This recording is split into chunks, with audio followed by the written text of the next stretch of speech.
Hello, and thanks for joining us today. I'm Yanto. And I'm Stephen. We're your hosts. This podcast is about the wacky world of Pemberton and Shearsmith's masterpiece, the TV programme Inside Number 9. Each week we'll watch a different episode and talk about it till the cows come home. So settle down and make a cup of tea, and join us now for this, The Ninth Degree. Hello. Hello. Welcome back. How are you doing? Yeah. Ticking along. Life is lifing. Life is lifing. How are you?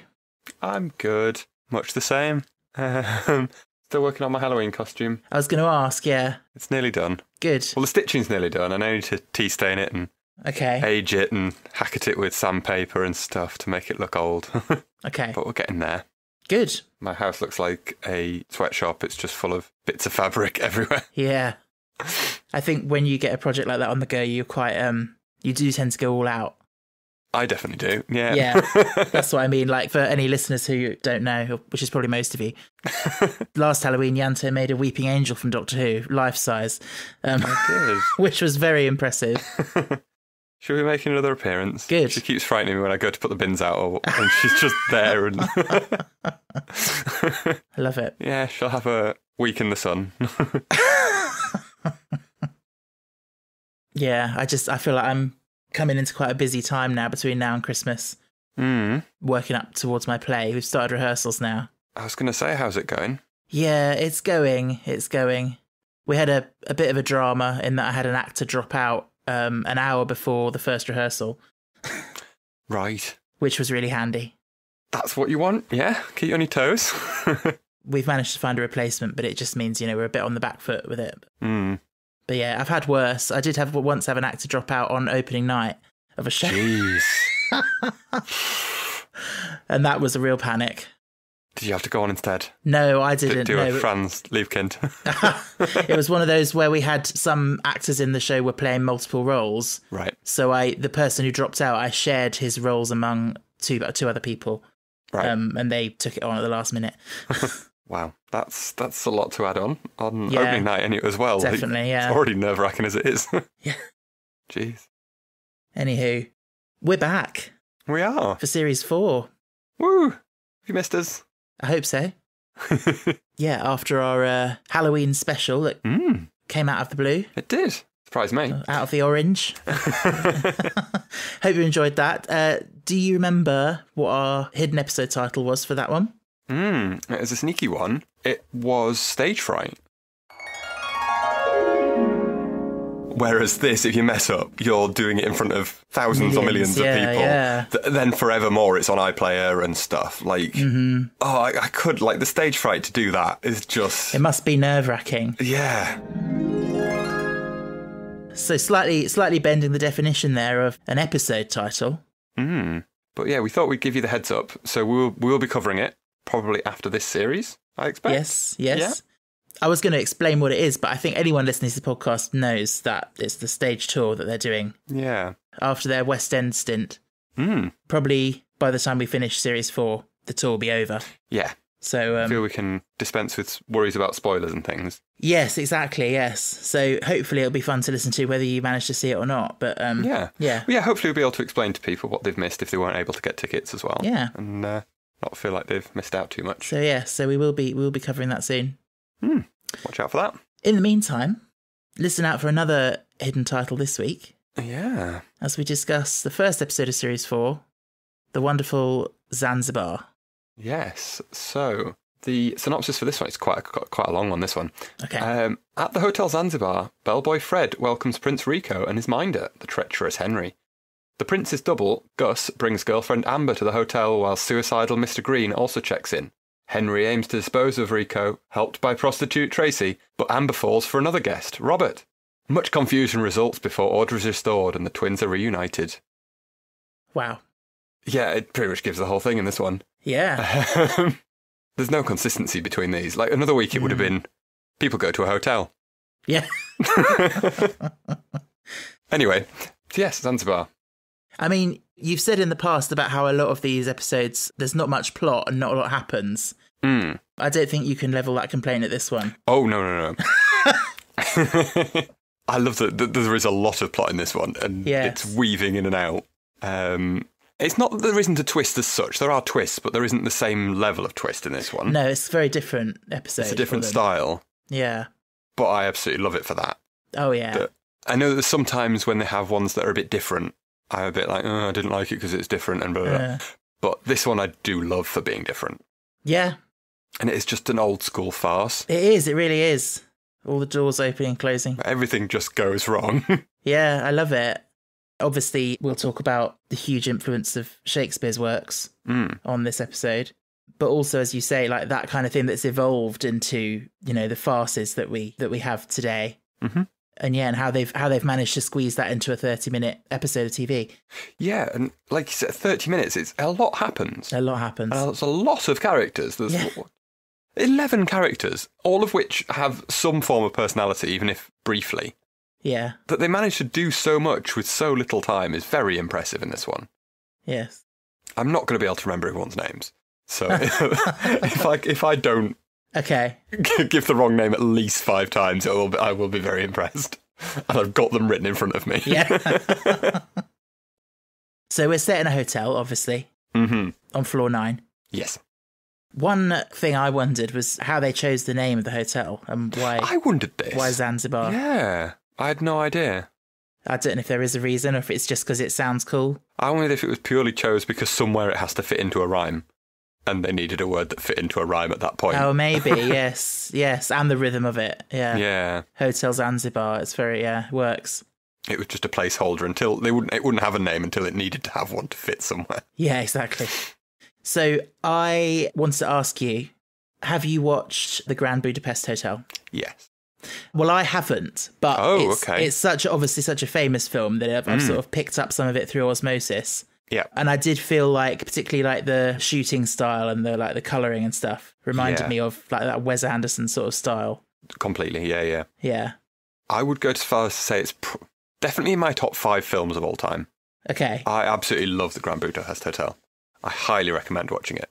Yeah, I really need to.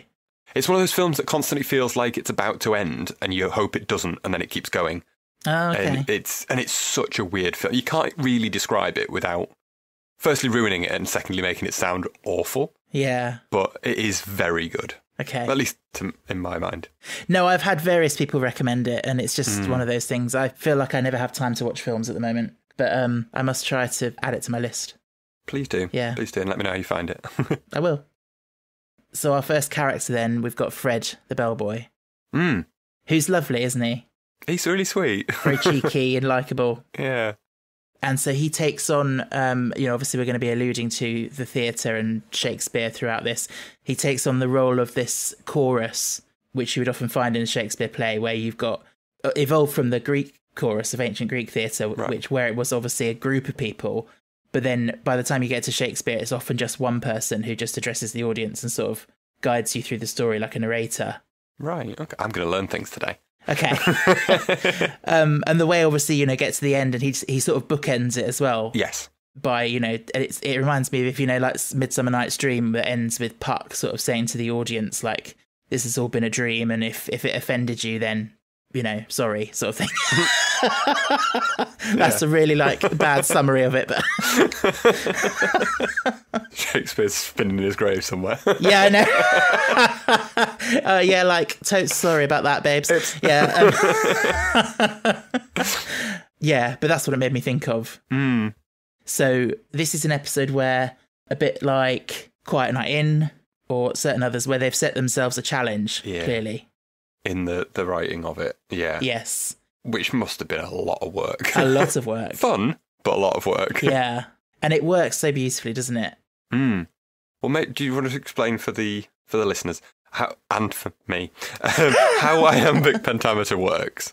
Okay. I vaguely get the concept, but not really. It's a form of verse which Shakespeare used pretty much all the time.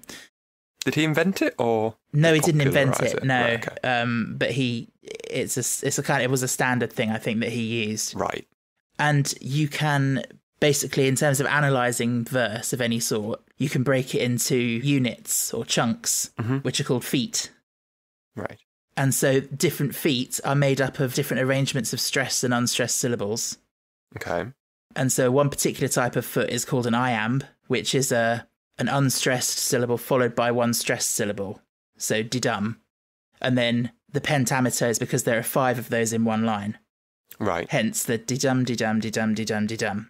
That's an iambic pentameter line. Okay. And there are obviously loads of other feet and different lengths of lines and stuff you can do, but that's the one that makes it feel really Shakespearean and flowy. And where does the rhyming come in? Does it have to rhyme or not? Because not all of it does. No, not at all. No. So the iambic pentameter is just about the rhythm. Right. Or the meter of it. Yeah. Whereas rhyming couplets is obviously something different, but you can have them both, as they do quite a bit in this. It's not a requirement of it. Oh, okay. Because I did wonder, it seemed like some of it rhymed, some of it didn't, and I wasn't sure. It didn't feel to me that someone that didn't know it very well, whether it was all in iambic pentameter or just bits were. Yeah, no, it's not a requirement that it rhymes, but I think the choice of when you choose to have it rhyme and not is significant in some way. Like it gives it a different flavour for whatever reason. Mm. And then there are other bits where they will actually, in this, they'll drop out of the iambic pentameter and just go into like straightforward prose for a couple of moments. Oh, okay. So it isn't all in. No, so the bits when he says to the bellboy, "Oh, I'd like to speak more plainly, if I may," and then they drop out of it for a minute, and they just speak in prose for a bit. Yeah. And again, if you go back to Shakespeare, that's like the sort of the noble people and the upper class people would speak in iambic pentameter. Yeah. And then the sort of working class, lower class people would just speak freely in prose because it just sounded less sophisticated. Right. And so that's when he says, "Can I speak more plainly?" It's like he drops into his like kind of language. Okay. So it's very cool. Sense. It's a lot of fun. It is, yeah, and it just works really well. Yeah, and it makes that sort of fairy tale-y sort of vibe to it, and along with the music, which I think is brilliant. Yes. It's so happy and makes his head bob along as you're listening to it. Yeah. Yeah, no, it is great. And it's kind of relentless as well. And it almost like sounds like a little dance as well, because they are doing a little dance around each other in and out of the rooms and everything. Yeah. It's a very, very well crafted episode. It's beautiful. I mean, there's some dark stuff going on, but it looks lovely. Yeah. And I feel like the class divide is something that Reese and Steve touch on a lot throughout the series. Yeah. And as I said, with using the different lines of verse and prose. Yeah. There's a good way to sort of highlight that. Yeah, especially the twins as, far extremes, bit Blood Brothers-y. Yeah. Yes. And I mean, what a great catch in Rory Kinnear. I love him. I've always loved him. He is brilliant, yeah. And he plays the two so well, so like differently and so well. The two twins. It is funny though, I don't think I know any adult identical twins in my life. No? Like I've met, when I was at school, I had people at my school who were identical twins. But then my understanding is that as they grow into adulthood, the similarities become less, and they tend to, nurture takes over instead of nature. Yeah. So it does always amuse me when things like this, when they cast, one adult to play the two twins, and they look literally so identical, like a clone. Yeah. Yeah. Yeah. Well, I've got two of my cousins are identical twins. Oh right. And I think if it was dim lighting, you would say they were identical. Yeah. But yeah, if you actually see them, in broad daylight, they're completely different. Yeah. Apparently it's not all that uncommon. No. It's not that rare, really. No.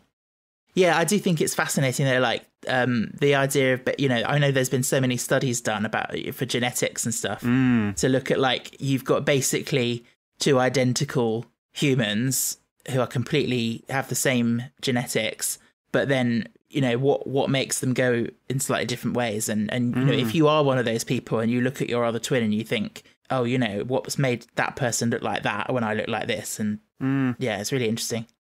I remember there's two that I used to work with so that whole thing about how your voice doesn't sound like your voice to you when you hear it in a recording. Yeah. I asked them what their voice sounds like when they hear a recording, and they say if they hear their own voice on a recording, they just think it's their brother talking. Oh, yeah. It just sounds like them. That makes sense. Which is so weird, yeah. Yeah, that's crazy. One of them was very average looking, and the other one was quite into the gym.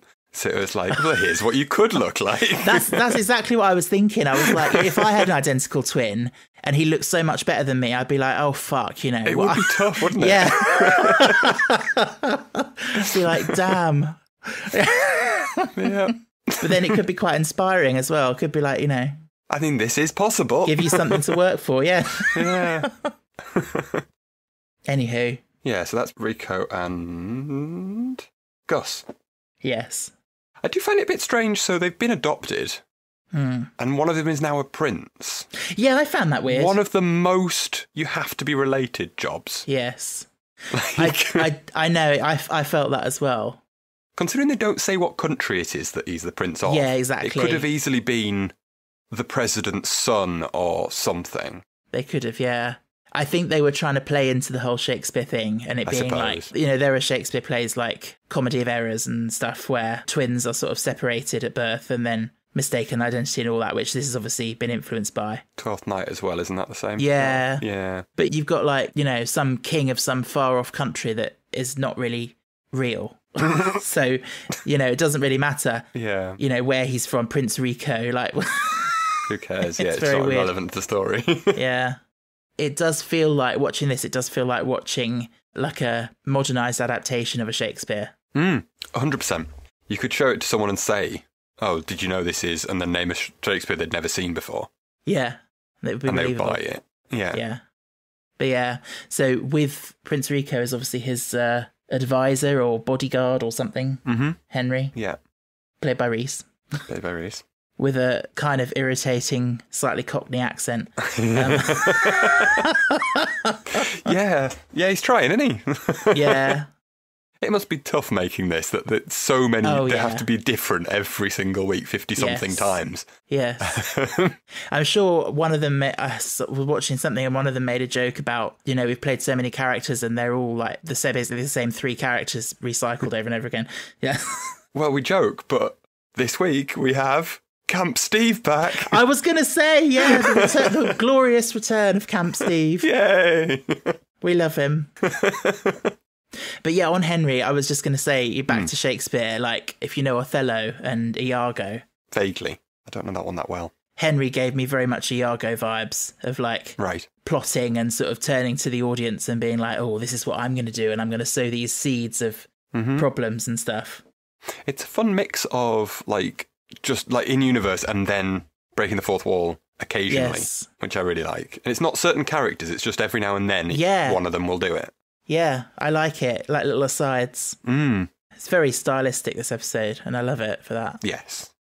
And it's good that it's a half-hour thing. You can get away with it. Like, if that was a full 2-hour film or something, or a play, it might start to get a bit tedious, maybe? Possibly. I don't know, maybe not. I suppose Shakespeare made a career out of it. Yeah. So, I guess it's because it's in half an hour, it feels more amped up than it maybe would. Yeah, it's like more condensed. Yeah. Yeah. Who's next? We've got the bit with him ordering a prostitute, as it were. I want something unusual. Immediately goes to water sports. Yeah. Like, this bellboy guy has seen things. Oh, yeah. Yeah, I can't bear that bit where he's like yellow or brown. And he's like, does Sir prefer the water sign or the earth sign? It's like, oh my God, please. He's the bellboy, don't have to worry about the clean-up. Yeah. So let's talk about Alice and Robert.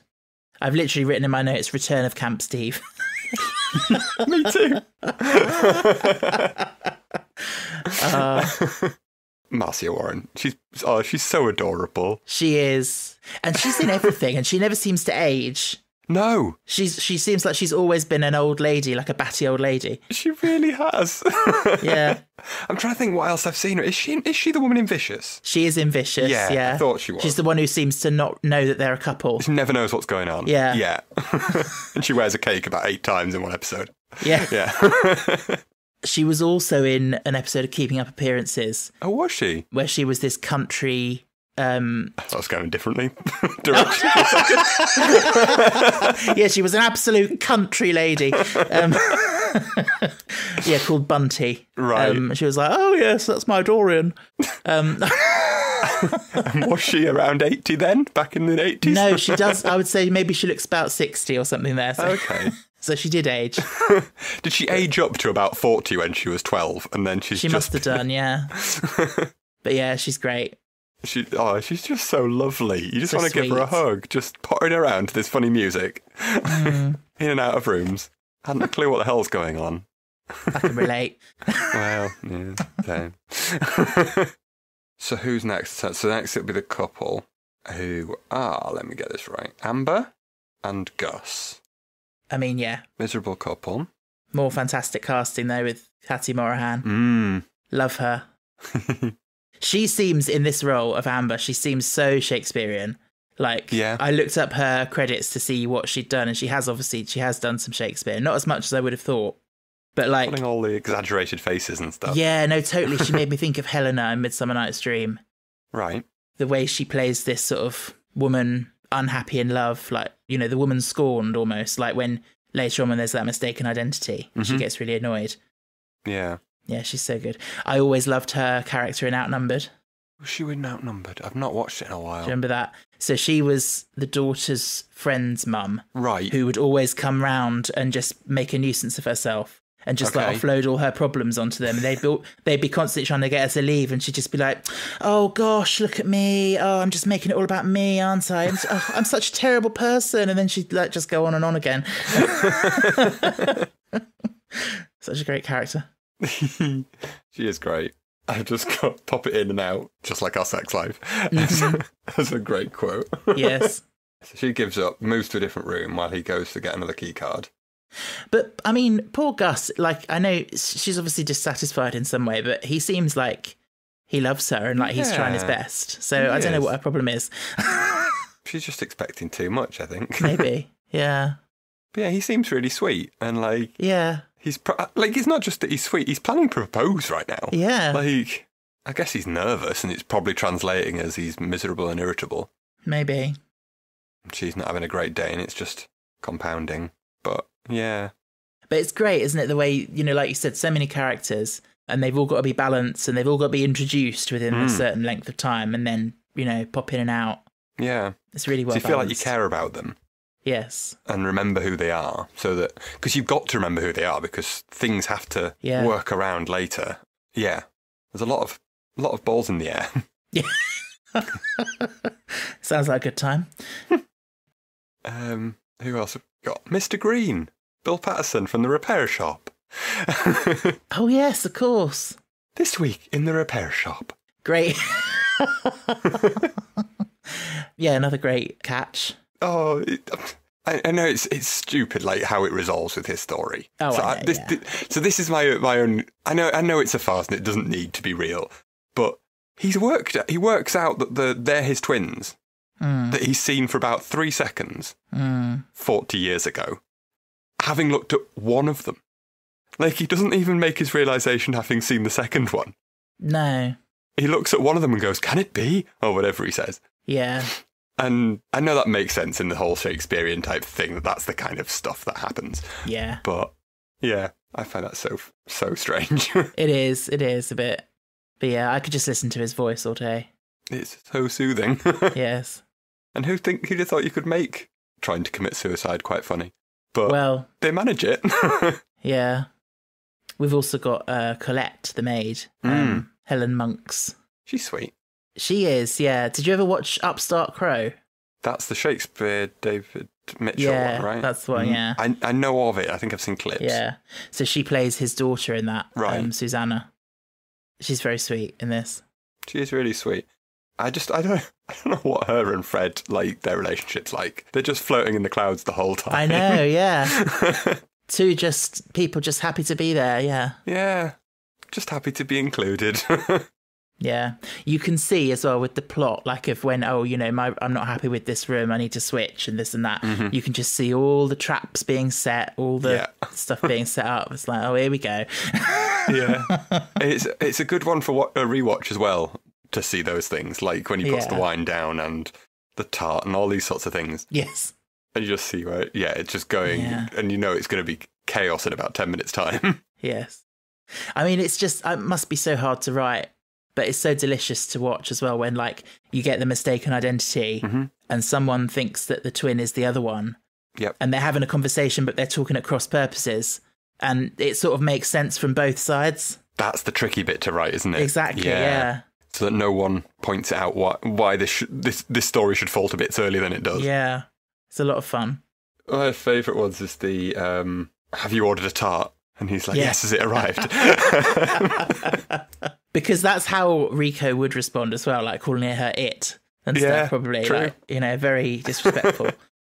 And then he thinks that Alice is the prostitute when she turns up. Yeah. He said something about, I wanted mature, not dug up from the grave.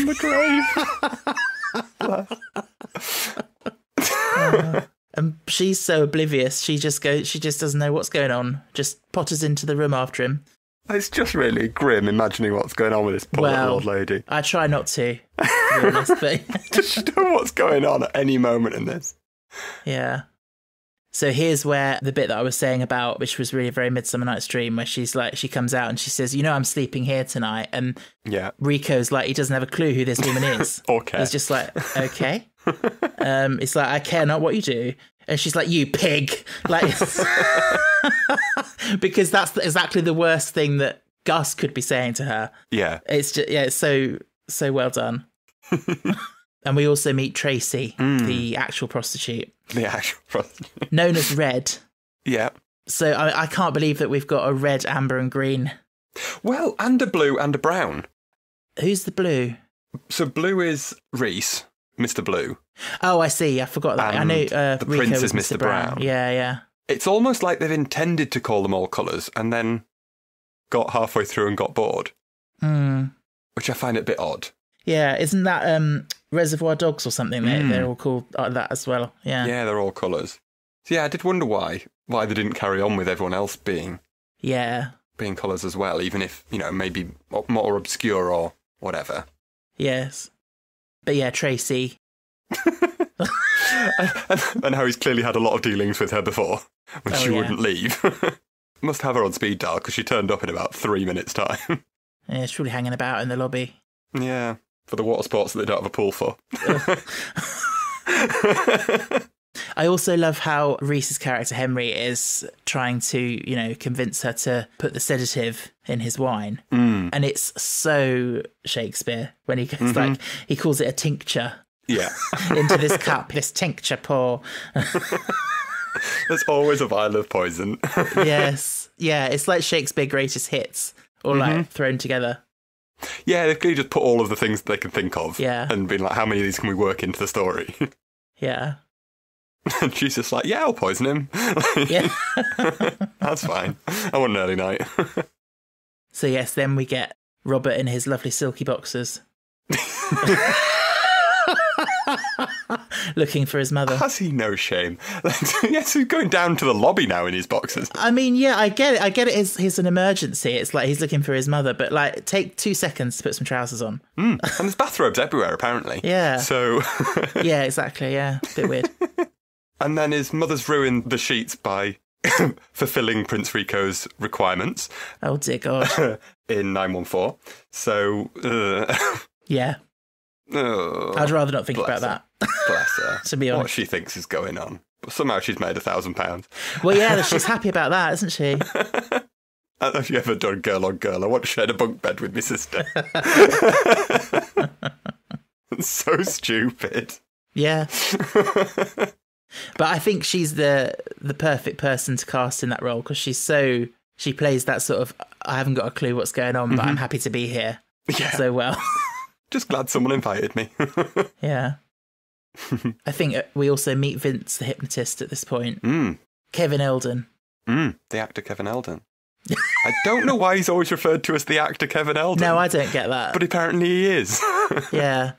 I know he's very well known and, you know, for lots of things. But for me, I will always remember him in, I don't know if you've ever watched Black Books. Yes. Yeah, there's an episode where he's like a professional cleaner that comes in and he his white gloves and he sort of just waves his finger through the air and it comes out filthy. Yeah. I can so see it, yeah. And he's like, dirty. Yeah. He's a great one. And again, nice that they introduced this character because it allows them to do more of the sort of Shakespearean thing of, oh, you know, the next person you set eyes on, you'll fall in love with sort of thing. Some sort of magic element, but in a real world setting. Yeah. Yeah. Like the way that they're like, well, let us in and we'll explain. So what are they going to explain? Yeah. We're going to hypnotise you so that you re-fall in love with this guy you hate. Yeah. Okay. And subtly seeding spaghetti bolognese was nice. Yes. Yeah. Subtly seeding spaghetti bolognese. Try saying that 5 times fast. Another just like nerdy Shakespeare note that I made. Tracy, when she talks to Gus, I can't even remember the context now, but I've written down that she calls him Sirrah at one point. Oh, right.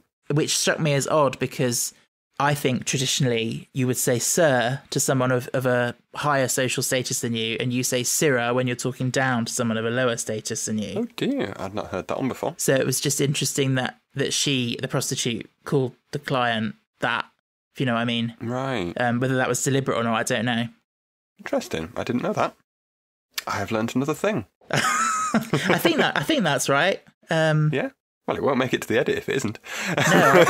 So if you've heard this, listeners, it's been double checked and it's correct. Yes. One of my favourite lines in this is when Robert is explaining what happened to his mother in Boots. Yeah. And he says, she slipped and went down like a ton of bricks, covered from head to toe in Tixie Licks. The way he says Tixie Licks. It's no sing-song. When I heard that, it was like a childhood memory got unlocked. Right. And I was like, I'd completely forgotten that Tixie Licks existed, but my mum used to give me that when I had a cough, and I was like, oh my God. Yeah, blast from the past. Yeah. It's so funny. When I was watching it earlier, when I was cooking my tea, that line just kept going round and round in my head. Yeah. His little sing-song voice. Yeah. She only went in for Schwarzkopf for her roots. Yeah. And she's more than Schwarzkopf for her roots. Well, yeah. So then, yeah, we get the Midsummer Night's Dream, Amber lusting over Robert, very Titania and Bottom. Yeah. He's so uncomfortable. Bless him. He doesn't know what the hell to do, does he? No. I mean, it's very funny because he's playing it as clearly gay, but like in a sort of glass closet, as it were. Like the most glass cup. There's a spotlight, there's glass, there's reflective tiles. Bless him. Yeah, it's that line, isn't it? I hate to have to tell you, but I'm not looking for a relationship at the moment. That's a great use of breaking the iambic pentameter for the joke. Yeah, very funny. I was rewinding it and trying to work out if had they set it up as a rhyming couplet so that something that rhymes with gay was the previous. But I don't think it was. Right. I think that could have been funny, but maybe too much on the nose. And then a bit later when Alice says, "I thought she was your girlfriend," he just rolls his eyes like, "Mother, please."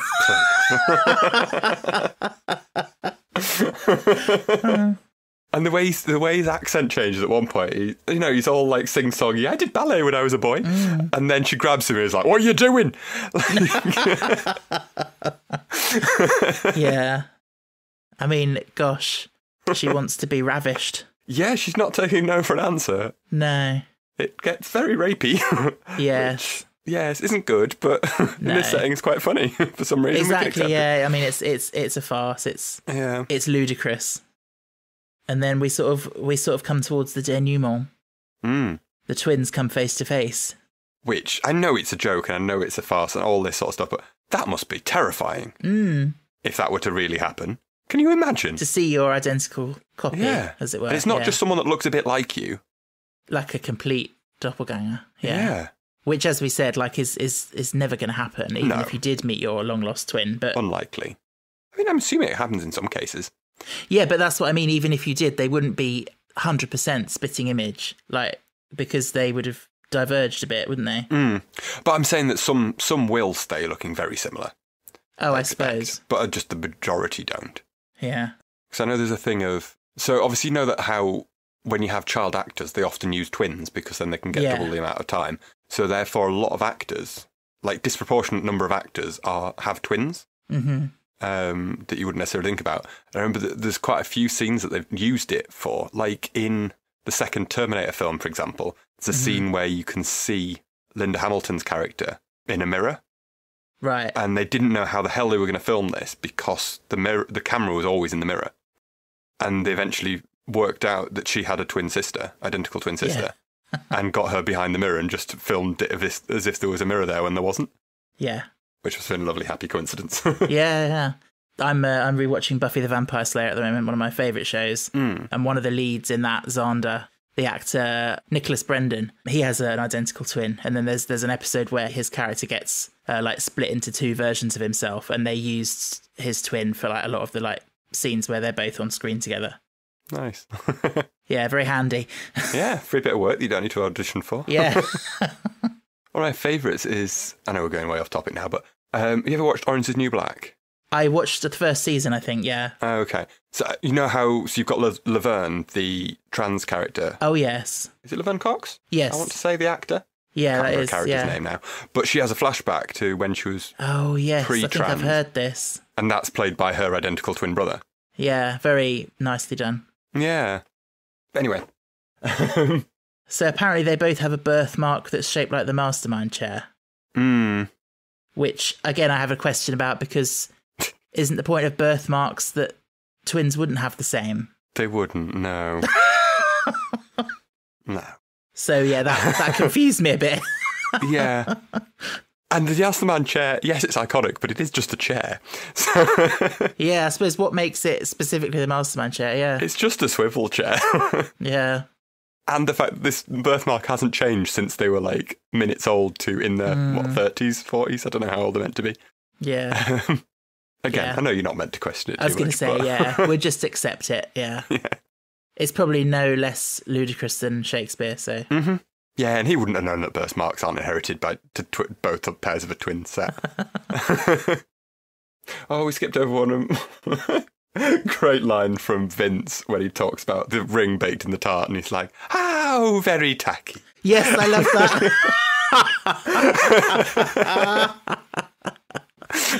Yeah. Yeah, I quite agree. Just cuts through all the pretense. Yeah. But yeah, the drama's not over, because we have a whole, knife hostage situation. Out of the blue. I mean, I love that even the narrators think it's over and are starting to wrap up the episode. Yeah. No, you forgot a bit. You forgot a bit. Henry appears. Nice little way to end it, with a callback to spaghetti bolognese. Oh, God, I love that. I love that. And no, obviously, it's the way that he sings it, isn't it? Yeah. I literally, yeah, I need that on a loop. Just, oh, the okay. Demented clown or something. It's the funniest thing. And then it just keeps going on when they're dragging him into the room, and he's he's bouncing it all about. He just star jumps almost, as he's being led out. Oh, it is funny. That makes his whole character worth it for me. Yeah, he doesn't really have much to do with this one, but he does run with it at the end for his last couple of seconds. And it's almost like his character is in there, in his mind, just resenting the fact that he can't control the fact that he's singing this thing. That's why he's so angry. Yeah. Oh, I love it. And then we see the world's fastest digestive system ever. Oh my God. She's eaten this pie less than 20 minutes ago. Yeah. It's already worked its way right through. Wow. And the way they're like, but I hear a toilet flush, or whatever it is. Yes. And then, how sweet, she brings it out on some toilet paper. Wrapped up nice. Yeah. You've got to give everyone a nice little happy ending. Yeah, it is nice, isn't it? It's one of those rare Inside Number 9s that does have a happy ending. The bad guys get what coming to them. The good guys get nice things. Yeah. Yeah. Nothing bad happens in this episode. No. There's some miscommunication, but it all works out in the end. But it all resolves happily, yes. All turns out well. And so Empty Orchestra had a happy ending in a similar way. Yeah. And that felt quite unsatisfying, I feel, as we said. A bit contrived in certain places, yeah. Whereas this, because of the whole style of the episode and everything, it just works. Mm. Yeah. Yeah. And that's that thing with this story specifically, relies so heavily on people not listening to each other or misunderstandings or whatever, that as soon as people actually talk, it all just resolves and everyone's happy. Exactly, yeah. If you talked properly, you'd be fine. Yeah. This is why I couldn't ever write drama, because people listen to each other. Yeah. And then there isn't a story. Well, that's the thing. I used to listen to a lot of podcasts and stuff about writing theory and stuff. And, obviously one of the basic things of all drama is that conflict is the root of all drama. Yeah. And there's this thing called false conflict, which is where any conflict would be resolved if the characters just talk to each other. Yeah. So, and that's considered like, quite a weak form of storytelling. Right. So the true conflict is where obviously, even talking to each other is not going to solve anything because there's still problems. Yeah. But again, in this, it's a bit of light fluff, really, isn't it? It's just like, oh, ha ha ha, amusing for 30 minutes. And there we go. Yeah. It is fun. Another one that would work well on stage, I think, to an extent. Oh, definitely, as we said. And it's a lovely little set. I think it's a beautiful set. There's not much to it, but it's just so nice, that little corridor. Yeah. I mean, great idea, just only seeing what happens in the corridor. We never go into any of the rooms. When normally something would be about what happens in the room, and the corridors would just get to the place. Yeah, just perfect for having people crossing in and out and everything. Yeah. It's a bit like the play I'm working on at the moment is mostly set in the hallway of this house, and so it's a lot of people just coming and going on their way to different things. Works well. Yeah. Shall we rate it? Sure. I want to go an 8. I really like this one. It's a lot of fun. It lacks, I don't know, something to quite make it a 9. I feel like it's not exceptional, but I just think it's a lot of fun. Mm-hmm. Yeah, an 8 for me. I have written down exactly the same. Yeah. I've also written down an 8. Go on. So, yeah, for much the same reason. Nice. Yeah. Nice episode. And a great opener to the series as well. Yeah. It just feels like they're really confident now and they're really cooking on gas. And they can do something a bit different without feeling like it's too different. Yeah. Like, I know I often say, like, oh, well, I'm scoring this one high because it exemplifies everything the show's about. Well, this doesn't at all. No. But it's still so much what the show's about. Like, it isn't dark. No one dies. Like, it's not got horrible murders or anything like that in it. Yeah. But it's still, I think it's the gimmick side of it that makes me feel it's still in their universe. Yeah. It's like, we've got, every time they come up with an episode, they've got 30 minutes to play with. And, why not do something like this? Because they can, Yeah. Especially when you get to series 4. Like, yeah, you've got your audience at this point. You can be a bit more free to have fun. You've earned the right to be a bit more experimental. Yeah. I mean, without giving too much away, like, do you think series 4 is another overall quite a strong series, or? Yes, I would say so. You do? So I'm looking at what we've got coming up. I know there's a couple that I think are very good from what I remember. But there is also a couple that I remember thinking, oh, not quite sure. So. Yeah, there's only one that I remember being a bit of a downer. Okay. I think I know which one that is. But yeah. Did you spot the hair? I did. Did you? No, I couldn't. Oh. It is in, it's about 8 minutes in. It's in room 915. It's behind Repair Shop Man as he's doing one of his talks. It's just on the little sideboard. Oh, okay. Yeah. Perhaps he was planning to bash his brain in with it. Maybe. Yeah. Repair Shop Man. There's two. there's been 2 Repair Shop Men. Has there? There was him, and then there was also I can't remember his name, but from going back to Doctor Who, he was the Welsh granddad in the Silurian episode. Oh yeah. Who was also the guy in Torchwood. Yeah. Jonah. Yeah. He did the voice as well for a bit of it. Did he? Didn't know that. Yeah. Fascinating, I know. I'm learning so much tonight. I know. Yeah. Not all useful, but still. You never know. Yeah, I never spot the hair. You did last week. I know. There was 1 or 2, and I'm like, I get so excited, but it's just not. It's just I don't think it's not the way my brain works. I thought this one might be an easier one because I was like, there's only so many places they can put it. Yeah, true. I knew it would have to be on the sideboard in one of the rooms. Yeah. Well, when I hadn't spotted it and I was thinking about it, I was wondering if it would be in when he's looking at the photos of the twins or something. But wasn't. Yeah, that was my only other option that it might be. Yeah. Well, that's a nice kick-off to the series. It is. Fun start. And then we get kicked back to Earth next week. Bernie Clifton's dressing room. Yes. To feel the feels. Yeah. I'm looking forward to it, though. It's another classic. It is a classic. real memorable one, yeah. If you were to do Inside Number 9 Greatest Hits, it probably is, It has to be is in in there, there. Yeah. So look forward to that. We'll have to do a top 9 when we get to the end. Oh, great idea. Just before we go, I wanted to share a lovely message we'd got on Instagram from Helen. Hi, Helen. She says, "Hi, Anto and Stephen. Just wanted to tell you how thrilled I was to see your podcast back. I've recently discovered Inside Number 9. I'm trying desperately to control my binge watching so it's not over too soon. And subsequently your podcast, and look forward to hearing your thoughts every week. You're both lovely to listen to, and I really enjoy your insights. I also love the hiding of episode titles, although I'm almost as bad at noticing them as I am at spotting the hair. Keep up the great work, Helen." Oh, thanks, Helen. That's a lovely message. Yeah. Glad you're enjoying. It's so nice to hear that people are enjoying our conversations and we're not just... waffling on and irritating people. Yeah. I potentially recruited another 2 people at work today to, not to the podcast, to the series. To the show, yes, that's good. Yeah, I did recruit someone the other day, actually. Someone I was talking to. Nice. So, yeah, doing the Lord's work. But yeah, we shall be back next week. We will. We'll see you in Bernie Clifton's dressing room. But until then, it's time to close the door on Number 9. But you never really check out, do you? Thanks for listening to The Ninth Degree. If you'd like to get in touch, you can find us on Instagram, Twitter and TikTok at Ninth Degree Pod, or email us at ninthdegreepod@gmail.com. You can also leave us a rating or a review wherever you get your podcasts.